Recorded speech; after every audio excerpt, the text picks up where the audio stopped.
Hi, everyone. This is Helena, and I'm so excited to be talking with Valerie Greene again today. Valerie is an amazing love and relationship coach who helps women inspire their partners into deeper levels of love, connection, and intimacy in their relationship. And we're so excited for today's topic. We've been getting so many questions on how to deal with jealousy and insecurity that comes up all the time in dating and relationships. So, welcome, Valerie. Thank you so much for being here with me today.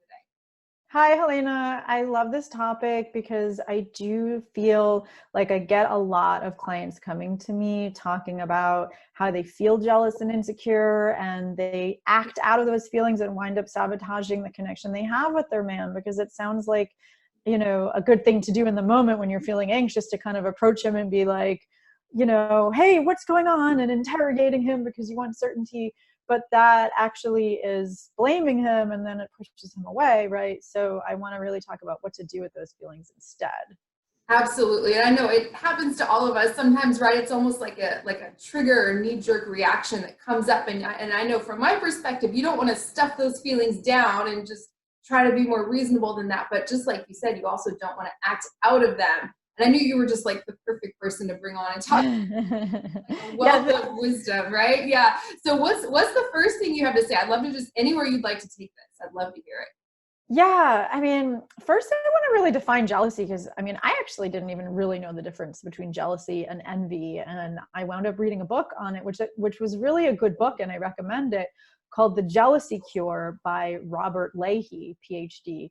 And he defines jealousy as angry, agitated worry that that the connection that you have with your partner is threatened by an outside source. And I think that's a really good description.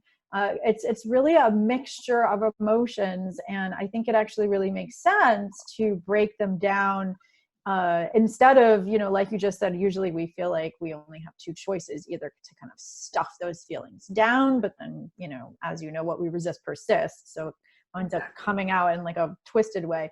Or we need to do something, right? That's the agitation, because there's so many mixed emotions. Like worry, obviously, that your partner might be with someone else, and anger, of course, at that other person, and confusion because you don't know what's going on. And then that agitation causes us to do all kinds of behaviors that sabotage the relationship, like, interrogating him and, looking for clues and like checking his phone or Facebook or stalking him or, following him or accusing him or withdrawing yourself, like pretending like nothing's going wrong, or picking fights, or even threatening to leave, hoping that he'll chase after you. All these behaviors sabotage the relationship. So usually we think we either have two choices, either to kind of stuff those feelings out or to act out of them.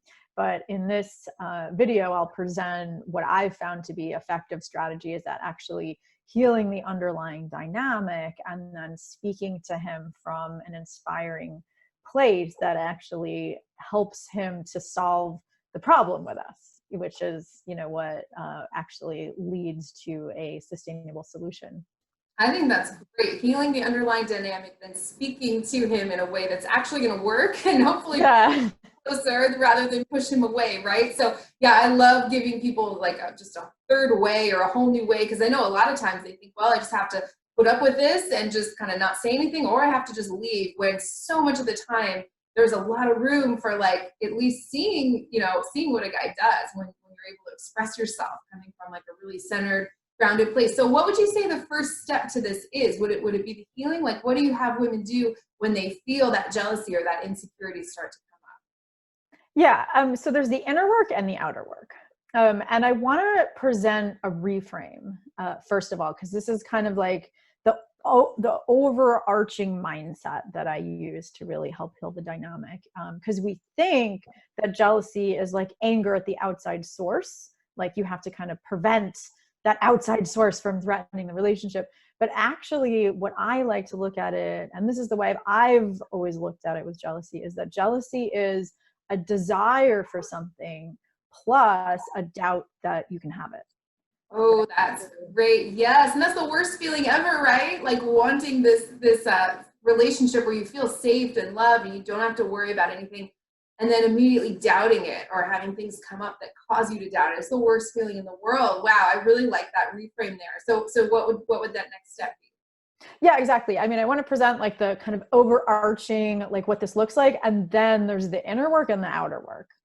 So I want to really go into that, but I want to really explain what I mean, like by the desire. Cause, we made another video called How to Inspire a Man to Want to Meet Your Needs. And in that video, I recommend that video because it talks about this whole dynamic of the feminine way to relate to a desire, which is usually we think we know what we want. Like, oh, well, I want him to stop talking to this other woman. I want him to not have other women friends. I want him to stop liking pictures of women on Facebook, right? But that's the strategy that you're thinking of. And strategies are masculine, right? To do something is masculine. Whereas the feminine way to focus on a desire is what you want to be experiencing, which is what you just talked about, right? You want to be experiencing the love and the devotion and the closeness and the connection and the loyalty of your partner, right? Like that's the desire. And so the first thing to do is just to really focus on that desire and see if you believe that you can have it, right? Because if you don't, then that's the inner work. If you do, then you can speak from that place of believing you can have it. Because like if I'm dating someone, let's say, and I know he's also dating other women and I'm jealous, I could focus on those other women and comparing myself to them and maybe, you know, making him wrong for doing it. But that's just going to be a downward spiral, right? Because I'm focusing on something I can't control.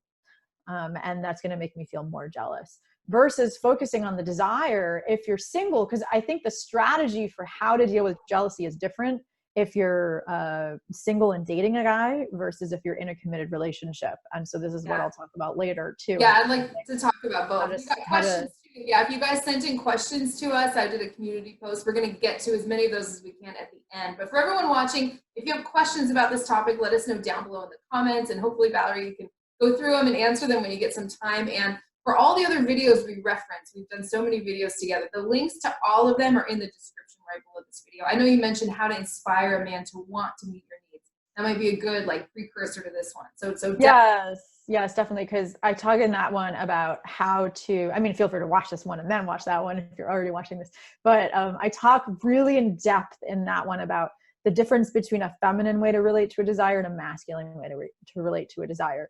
So if you're single, the feminine way to relate to the desire for loyalty and commitment is to just visualize, like, with the right guy, what is it that you want? You want a committed relationship, and he hasn't asked you for that yet. So you need to really just visualize what it means to imagine being with a guy who is exclusive with you and how he would treat you and how good it would feel to be creating your lives together. And maybe you want a family, and just to really focus on what it is that perfect day and that perfect date with you and that guy would look like, and to trust that it'll either be with him or somebody else, right? Because I speak about that in the other video that we made about how not to give your heart away too quickly to a man that hasn't earned it.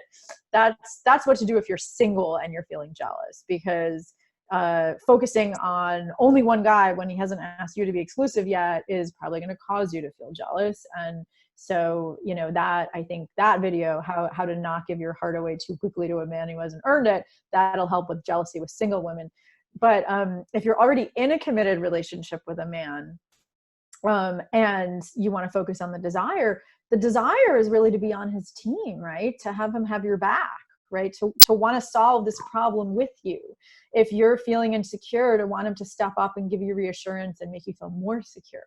And so there's a way to speak about that I'll share after, you know, that's the outer work, is how to speak to him about it. So first you need to do the inner work, so that if you notice that you're going to speak to him from a place that's angry and blaming and demanding, then you need to do the inner work to get to a place where you can speak to him, where you feel like you're on his team and you have his back and you want to come up with a solution together, right? So that's where the inner work comes in, but I'm just kind of wanting to paint a picture of where we're going.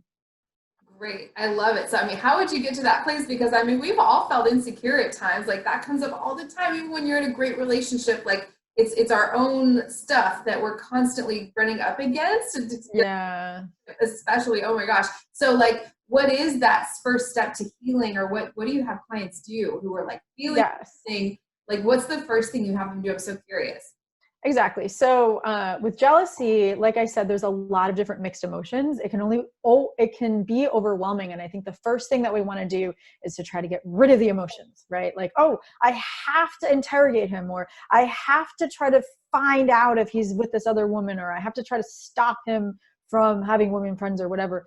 If we take action out of that feeling, if we're taking action out of that insecurity to try to get rid of that feeling, then it's only going to create more insecurity, the action that we take out of a sense of insecurity. So the first thing to do is to just take a step back and observe with mindfulness the feelings. And I talk about this in the video that we did about how to heal your emotional wounds and triggers. I talk a lot about just how to hold space for the feeling. And what it is, and I'll go over it quickly here, is just recognizing that jealous feelings are not the same as the truth, right? A thought is not a fact. A feeling is not a fact.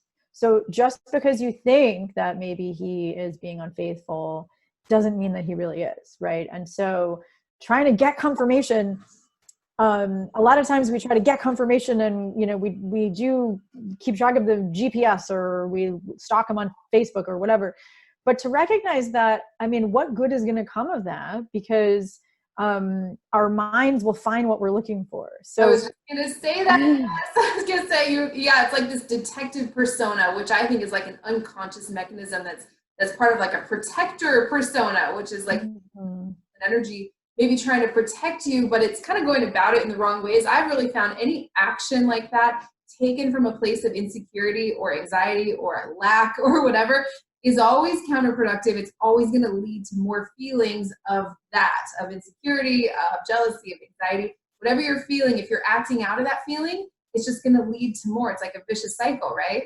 Exactly. And to recognize that there's actually, the converse is not true. Like, there's no evidence that he's being faithful. Like, you're not going to find evidence that he's not cheating on you.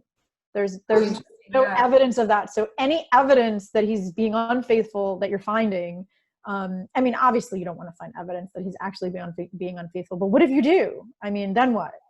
Like, or what if you find evidence that implies that he is? Then what? Like, and of course, if you really do find evidence that's a fact that he is being unfaithful, then I mean, my heart goes out to you, because that's horrible. And I do recommend bringing that up in a really conscious way. And that usually does benefit from talking to a coach or therapist about how to bring that up, because a relationship can heal after infidelity, but it really does take conscious work from both partners. So of course I want to say that.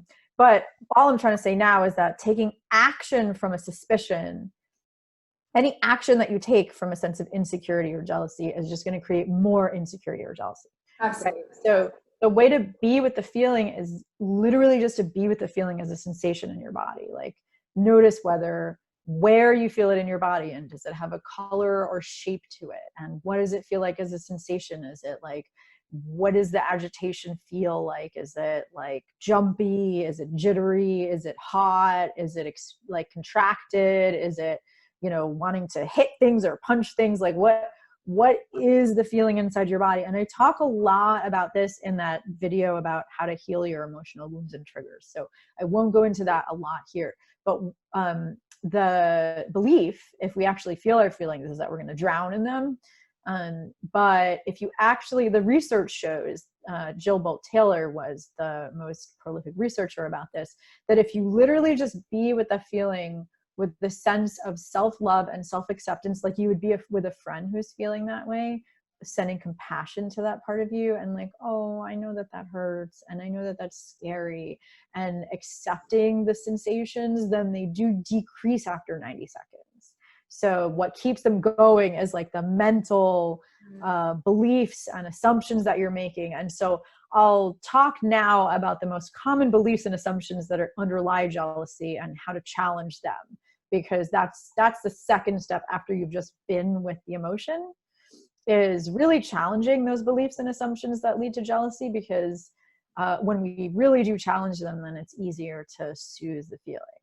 Yeah, I love what you said, by the way. It's like, to me, the difference is being up in your head, having those spinning thoughts or anxious thoughts versus being with it, which to me is kind of very feminine energy in your body, holding space for it versus mentally being up in your head, trying to work out some strategy or solution, which is, of course, very masculine energy. So that was great. Yes, let's get into those beliefs. Those were really important too. Yeah, no, exactly. And like I said, I go into that a lot more in the video we made about how to heal your Yeah. emotional triggers. And so, you know, you can look at that if you want a detailed description of how to be with the feelings. Um, and so I wrote down the most common beliefs that I've really seen clients have that lead to jealousy. So the first one is that I should be able to control the situation. I should be able to control him. If he really loved me, then he wouldn't be friends with other women, or he wouldn't be friends with his ex, or he wouldn't be friends with women on social media, or whatever. I should be able to control him, right? That's the first belief, because jealousy seeks certainty. It seeks the certainty that we're always going to be together, or that he's never going to leave. And you know, you may believe that if he doesn't do what you want and you just kind of withdraw or pout, that's going to cause him to chase after you and, you know, not want to lose you. But actually, as we know, that women withdrawing and pouting is just going to lead a guy to be like, well, I can't make her happy anyway, and so I'm going to find Right. my elsewhere. So that's actually a self-fulfilling prophecy. Not that that causes him to cheat, but that it destroys the feeling connection, because a man wants to know how he can make us happy, but in a collaborative way. So that's what I'll talk about, you know, next time, not a controlling way. Because the truth is that men resist being controlled. They want to be the ones that feel like they're making the decisions and they're making the choices. And the more you try to control his behavior, the more he'll feel like you're not on his team, and the more disconnected he'll feel, and the more he'll actually want to do the things that you don't want him to do. That's So so true. That is so true. Yeah, I think as the masculine energy partners, that the more we are seeking connection, which is typically what the feminine energy partner values, and that's a great thing, the more he seeks freedom and value his freedom. And it's like you're just constantly pushing him away when all you want to do is bring him closer. So yeah, this is all really, really important. What's the next belief that underlies? yeah, I mean, so the antidote to that is to know that you can bring it up in a way that's collaborative, and I'll talk about that at the end. The I should be able to control him belief. Um, and the another really common assumption is that um, if you're monogamous with someone, that you shouldn't be attracted to other people. I think like that's another common belief. Like, oh, he shouldn't even be attracted to other women. He should only have eyes for me. And, you know, I know that that's a very romantic notion. But I mean, the truth is that we're always going to be attracted to other people, right? You're probably attracted to other guys too. And if you're not, then that's fine. It doesn't mean that there's something wrong with you. Some people are only attracted to one person, but the majority of us do feel attraction to other people. And the difference between somebody who is unfaithful and somebody who's not is not whether they feel attracted to other people. It's whether or not they actually have the self-discipline and the integrity to not act on it. Mhm. And that's why I think it is important when you're dating somebody to vet him for whether he has integrity as a whole in his life. You know, because like if you see him lying to his friends or his bosses or his family or whatever, then that is a red flag that he might be easily able to lie to you at some point. So it's really learning how to vet that when you're dating somebody.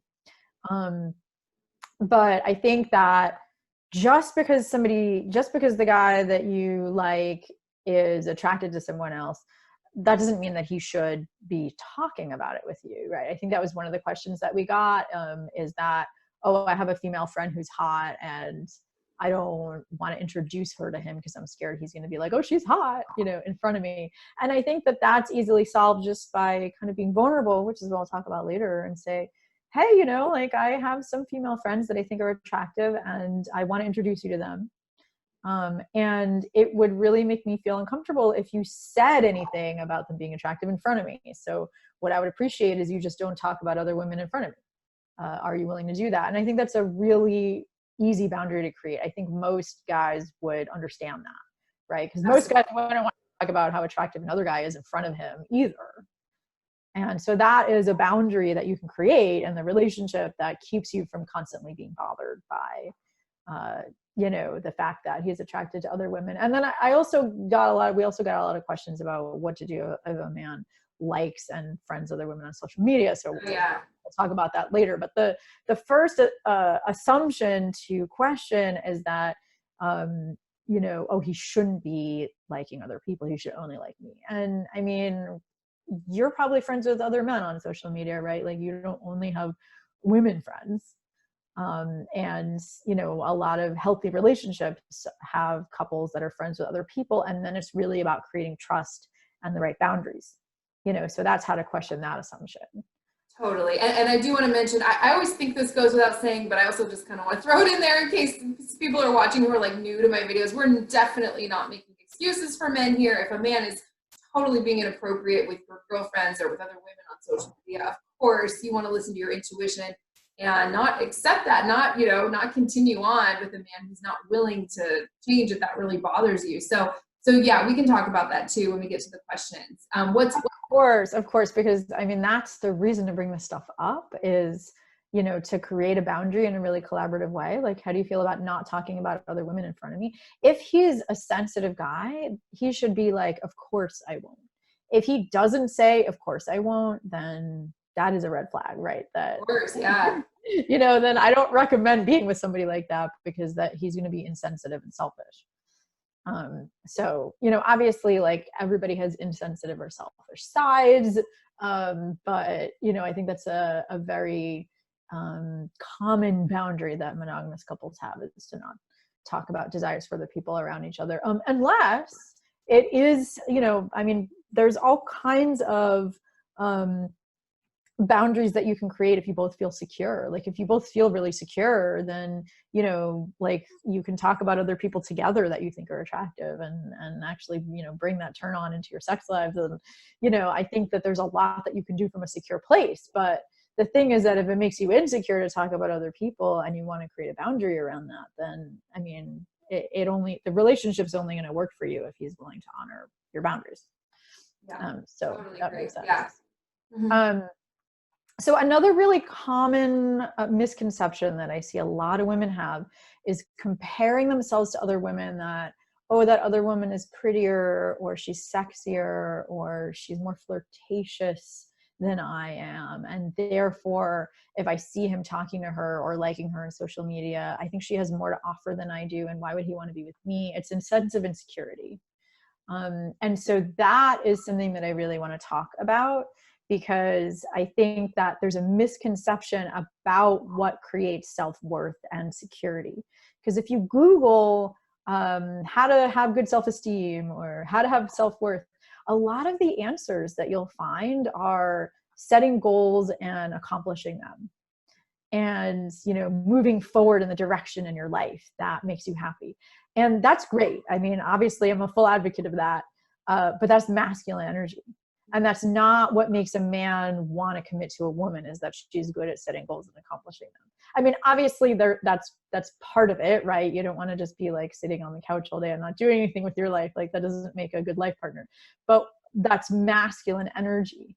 And what makes a woman attractive and irresistible to a man is her own inner radiance. And what that means is that she knows that she deserves to get everything that she wants on an experiential level, not necessarily the outer strategy, right? Like that's something to collaborate on. But you know that you're worthy just because of who you are, not because of anything that you have to do to earn it. And because the truth is that men don't commit to women because they're beautiful and sexy and flirtatious and successful. I mean, obviously that might be initial draw, right? Mm-hmm. I mean, I know you speak a lot about this in your videos too, but what makes a man commit to a woman is that he feels really seen by you, that he feels really accepted for everything that he is, that he feels like he can make you happy. And that doesn't mean you have to be happy all the time, but that you're able to express what it is that you want in a way that empowers him to solve the problem and make you happy, and that you actually are happy when you solve it together. That, you know, he feels like you're on his team, that you respect his way of doing things, that, you know, you really have each other's back and you're going to be there for him in a feminine way, like really supporting his purpose in life. You know, that he's going to be more of the man that he wants to be in life with you than without you. And once he feels that with you, it doesn't matter how hot and sexy another woman is, because he can get love and sex from other women. It's true if he wanted to, but he can't get all of those things from another woman, right? No other woman is going to make him feel like, you know, like you need him. I mean, if he's going to commit to you, it's because he feels like you're the only person in the world who truly gets him on the deepest level, right? And that means that you're willing to be vulnerable and open up so that he feels like he totally gets you, right? So it's like, I want everybody to just ask yourself, what is it that allows you to have unconditional self-love and openness and compassion for your own emotions, and to just kind of imagine. I mean, I like to do visualizations with my clients, like imagine that, you know, whatever it is. I know we went over this particular visualization in the video that we made about how to the 4 ways to initiate from your feminine energy. But I really do feel like it comes down to, like, just imagine yourself doing something that makes you happy.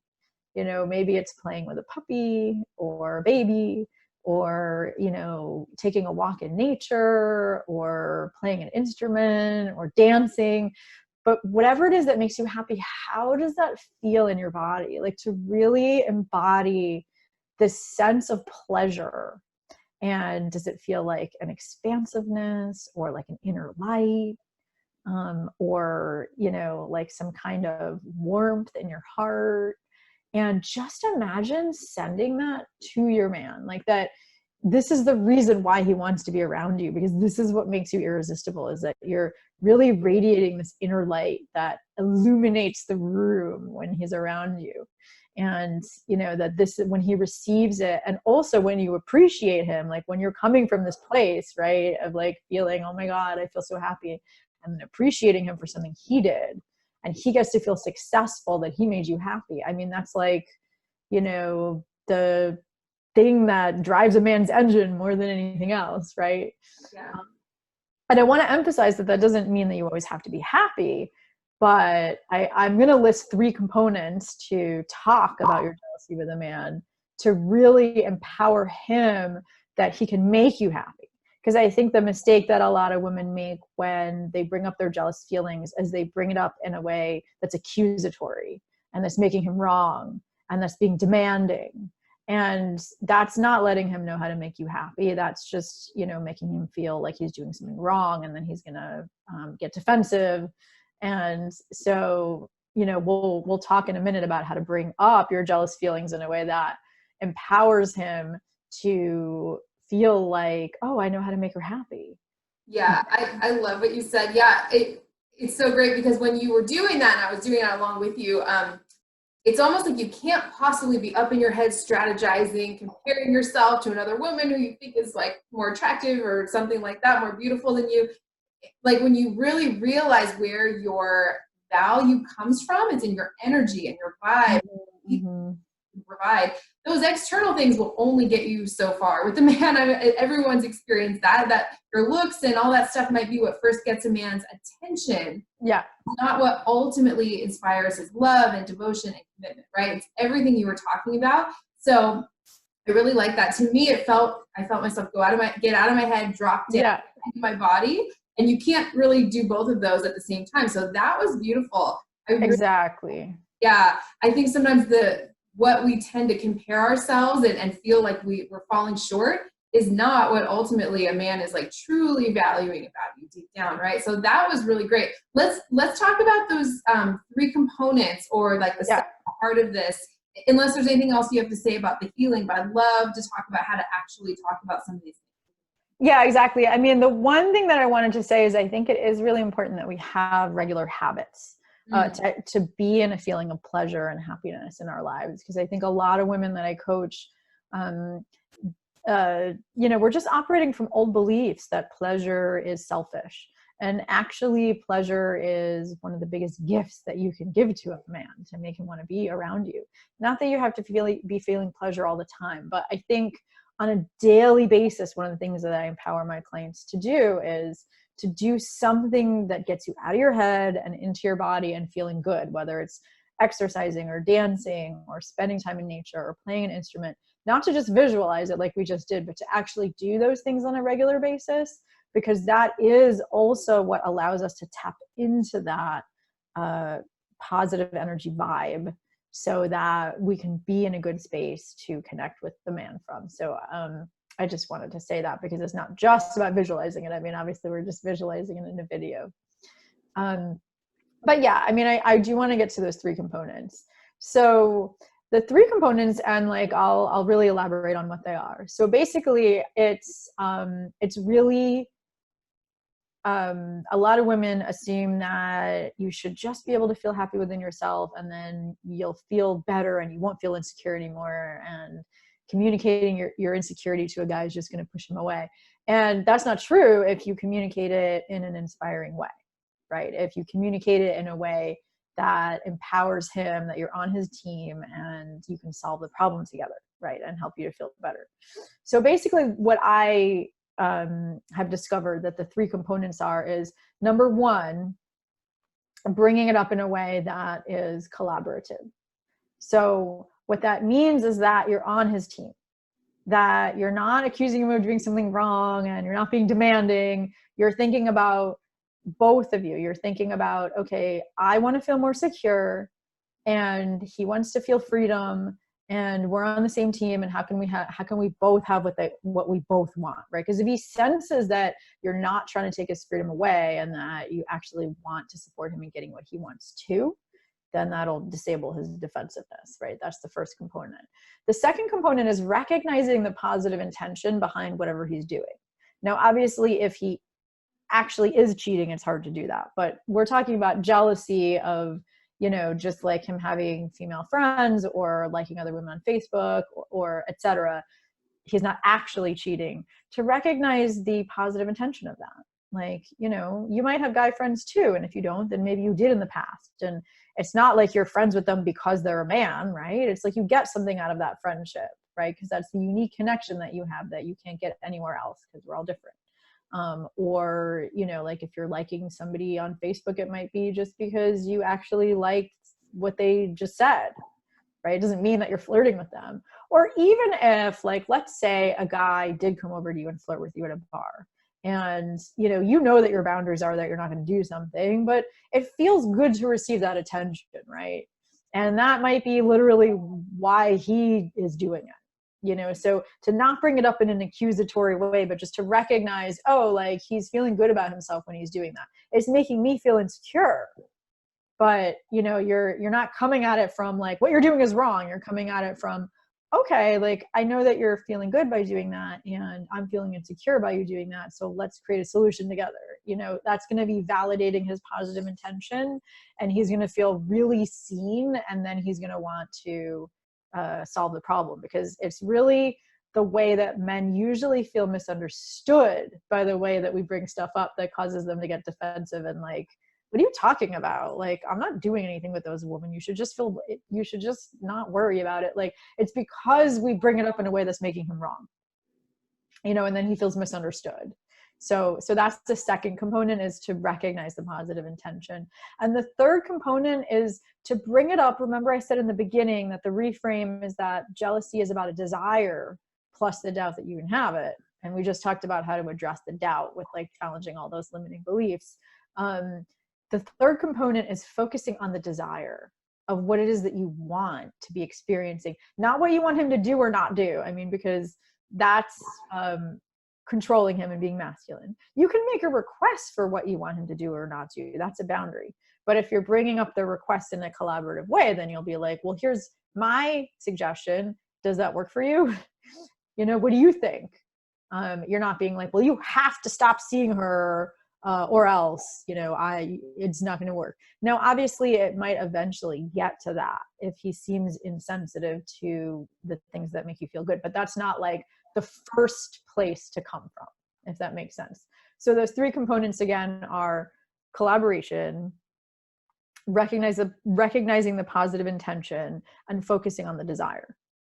I think those are so great. Can you like summarize it into an example or something? Like, yeah. I mean, what I want to do is actually answer people's questions from that place. yes, perfect. Yeah, we've got 15 minutes left. I know one of the first questions I'd like to just start with, because we got different versions of this one, is what was it? It was something like, how do you decipher between your own insecurity or overthinking versus something that's actually a red flag that you should be looking out for? Exactly. So I actually want to take a little bit of a step backwards in that one and talk about the inner work, because the answer to that question is to do the inner healing work. Because if you have a problem trusting men because you've been cheated on in the past, then that's healing work to do about the past. And for that, I really explain that in depth in the video that we made about how to heal your emotional wounds and triggers.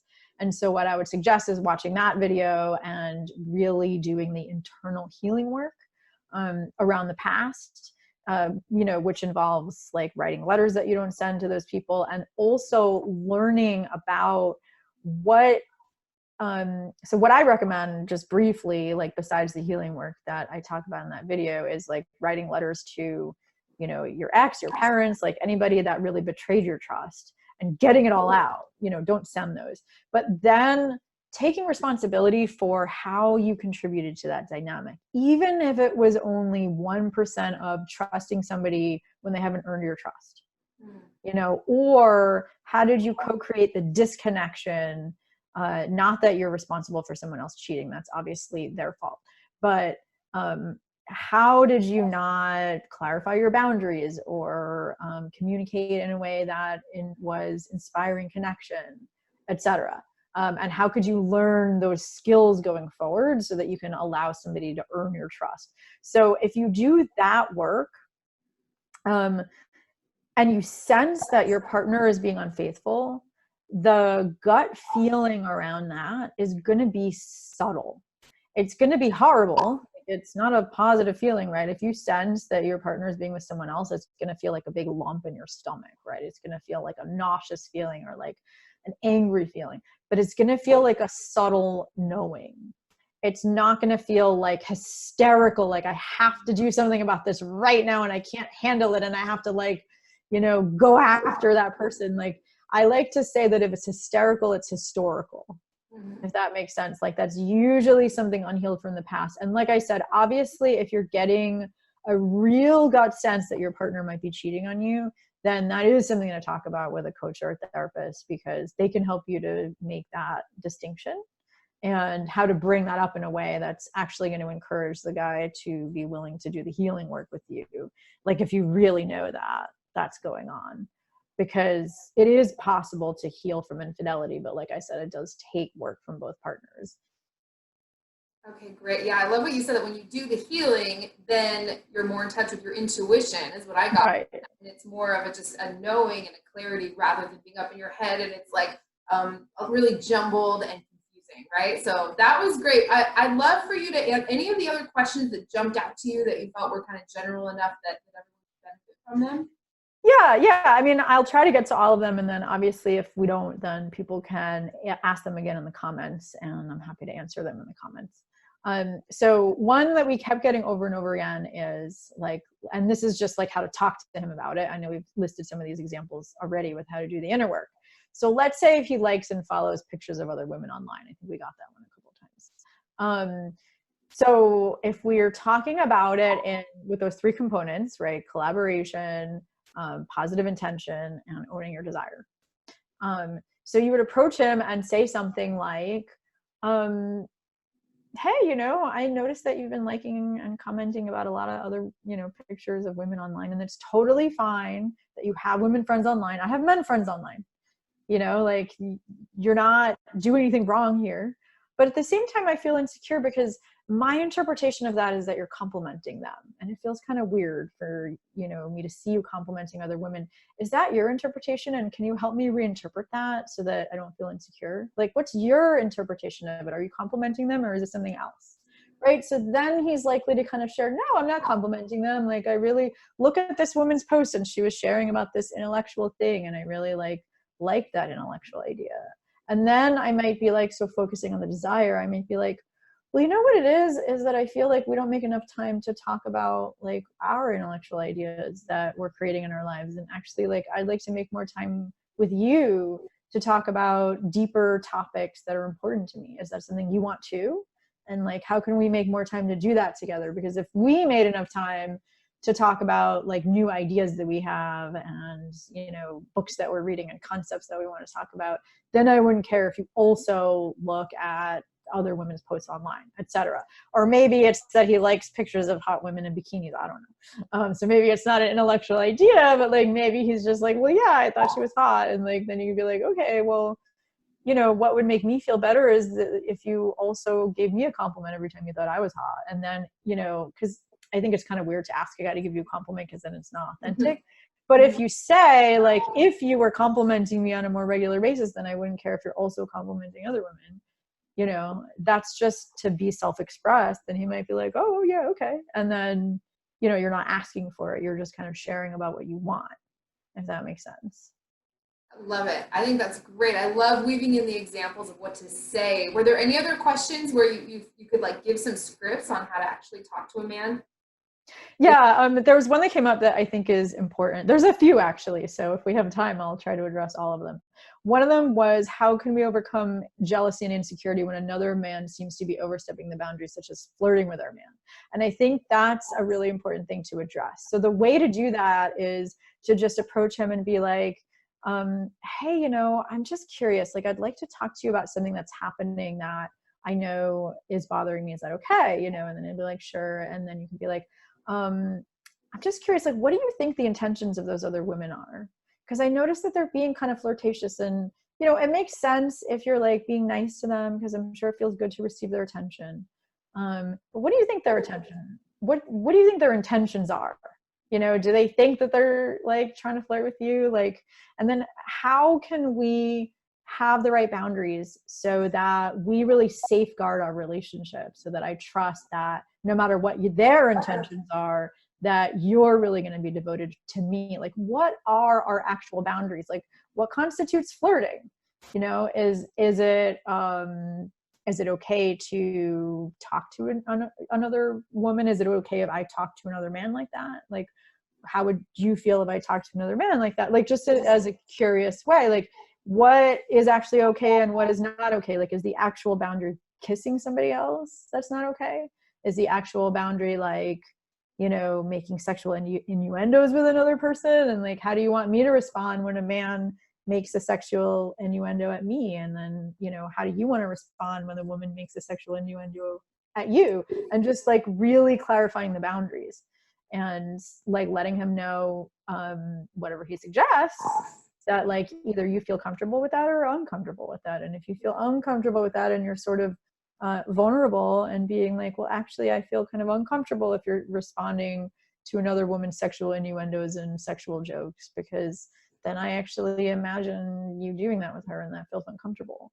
So how do you feel about, you know, just responding to that, saying like, you know, ha ha ha, and, you know, I have a girlfriend, so I don't want to talk about that. Like, you know, and that's a boundary that you're suggesting. And then you can see what his response is. And like, if he likes that, great. And if not, and if he's like, well, you should just feel more secure, then, you know, then you can be like, well, I want to, but I don't. I mean, how would you feel if I was responding to another guy's sexual innuendos by being like going with it in conversation? Like, how would that make you feel? Right. So just kind of exploring the different subtleties of the boundaries. And then of course, if you have different boundaries and he doesn't want to honor your boundaries and he continues to flirt with other women in front of you and that makes you feel insecure, then that might be a mismatch. But it definitely makes sense to talk about it in a collaborative way first, because otherwise you're never going to know. Yeah, exactly. I mean, if you're going to walk away anyway, why not give him the chance to step up or not and just see what he does? I love what you said. The point of doing that is not to try to force him to change his behavior, because he can't do that in a permanent way anyway, right? Right, exactly. Then he's just going to do it behind your back. Yeah, but just to see what he does with that information. I found when I've had clients talk to men like that, it's like men were just kind of clueless. Like they had no idea. Yeah, they didn't, I know. I mean, Anything to them, right? Yeah, like, we're coworkers. We just have a, it like didn't mean anything to them, so they couldn't fathom how that could have bothered their woman. But now that once they brought it up and talked about it, then now they have the awareness. So I think that was great. Any other last questions you want to get to? Yeah, I mean, I think another big one is about a female friend. Mm-hmm. And because there is such a thing as emotional cheating. Mm-hmm. And emotional cheating is when, either partner feels safer to share emotional things with a friend of the opposite sex. So they have a stronger emotional connection with that friend than they do with their actual partner. Yeah. And the way to safeguard against that is to make sure that when he shares something with you, that you're empathizing with him, you're validating him, you're making him feel safe to share things with you. Because I find a lot of times men do create emotional affairs with a female friend if they feel like, well, I tried to talk to my girlfriend or my wife about it, and then she was arguing with me or she was dismissing me. So it's important to create that really safe space between you so that, he doesn't have to seek out that emotional validation from someone else. But given that that dynamic's not happening and you're just jealous about that female friend, then the question is, what is it that you're jealous about her? Like if it's her intentions, then you can bring it up like the previous conversation about, flirting with other women. If it's the fact that he's spending time with her, and you want more time, then you can talk about the fact that you want more time, not that he needs to stop seeing her. But you can be like, well, I noticed that you have a weekly lunch date with her, and it makes sense because you're colleagues and that's convenient, right? That's the positive intention. And at the same time, I want a weekly date with you because I feel jealous of the fact that you see her more regularly than we actually make time. Like maybe you're married with kids and you don't have a weekly date, right? So like, I want us to have a weekly date, and I know that we're both busy and so it's hard to make that happen. But what do you think about that idea, and how can we make that happen? Right? So you're just brainstorming about what it is that you're jealous about their connection, and then what it is that you desire instead. And then let's brainstorm about it, right? That's the way to bring it up in a feminine way. Here's my idea. What's your idea? Right? And then, so then he feels like you're not just telling him what to do, but you're actually coming up with a solution together. That is brilliant. I love that so much. I know every situation's different, and just for the sake of time, we're gonna have to wrap up here pretty soon. But if anyone has specific scenarios or questions or comments, let us know down below in the comments. Then if you get some time, Valerie, maybe you can go through and just give like a real simple script. I know that's helpful for everyone watching and reading the comments and everything. Any last words or anything else you want to say about this topic? I know this is a huge one, and it just affects all of us sometimes, right? So yeah, anything else? Definitely.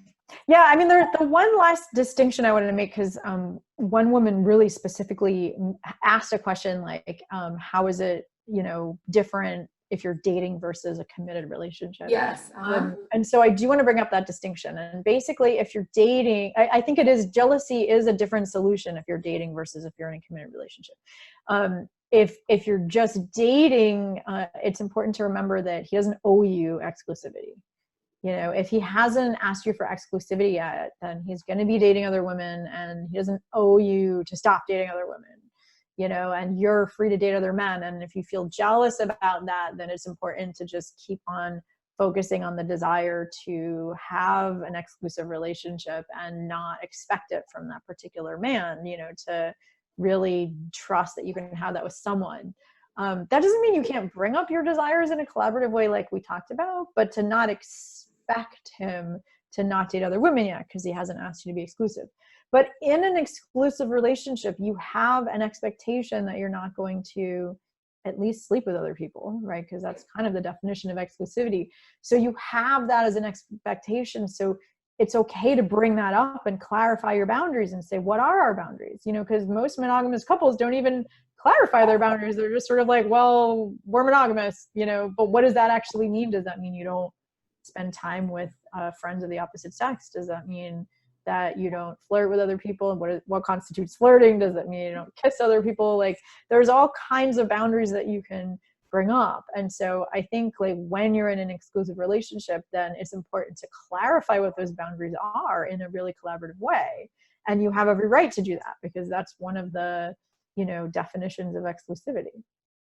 I think that's great. I think in another video you mentioned, like, if a man has like asked you to be exclusive, in a sense, you have a little more leverage there because he's sort of told you on some level that he wants to be the person to meet your needs, right? And like you're not going to get those needs met from other men. So you kind of have a little more, not that you can't ask if you're just dating a man, not that you can't express yourself. Right, of course. Like you can always ask, but I think that yeah, if he is exclusive with you, then you do have more leverage to say, I mean, not to kind of threaten and say, wow, if you can't meet my needs, someone else will. But you know, that's not the right way to approach it. But you have more leverage to say like, hey, you know, I know that we want to create a close connected relationship. And this thing that you're doing made me a little uncomfortable. And you didn't do anything wrong, but let's brainstorm together about how I can feel more comfortable with it. You know, I know one woman had a question about, and this is the last one I'll answer, that, you know, she was in a committed relationship and her boyfriend or husband, I'm not sure which, treated her a little differently in front of another female friend. Oh, yes. And, you know, so I think it's really important to bring that up in a way that's not making him wrong. Like, how would a video camera see the way that he was treating you differently? Did he, let's say, give you less affection? Like, I'll go with that because, you know, I don't know what the exact example is. But, you know, if he's usually really affectionate and then in front of her he wasn't, then you can bring that up in a really collaborative way. You can be like, hey, I know you have been friends with her for a long time. And I know you're just friends and it's totally fine. And is it okay if I just bring up something that made me a little uncomfortable? You know, I noticed that when you were around me and her, you were giving me a little less affection than usual. And it was probably totally unconscious, but that made me feel kind of insecure. And, or I felt insecure when that happened, you know, whatever. And so I know you weren't doing anything conscious, but would you be willing to give me more affection when you're around her? Because that would make me feel safer. And what do you think about that? You know, so great. Yeah, I love the idea of a video camera because there's no label or judgment, like versus you were flirting with her right in front of right. This flirting where a guy's gonna go, what are you talking about? Just being friendly. Why would I do that? Right. So that's exactly hooked into this argument and then the problem never gets solved. It just like perpetuates it. So that was great. And I know we actually got a lot of questions. This was probably the number one topic that you guys wanted to hear about, the jealousy and insecurity. Also, I would say number two, second to that was like, what do you do when you're in a committed relationship? I know it's kind of general, but like how does love change after commitment? Questions about that. So maybe that'll be our next video.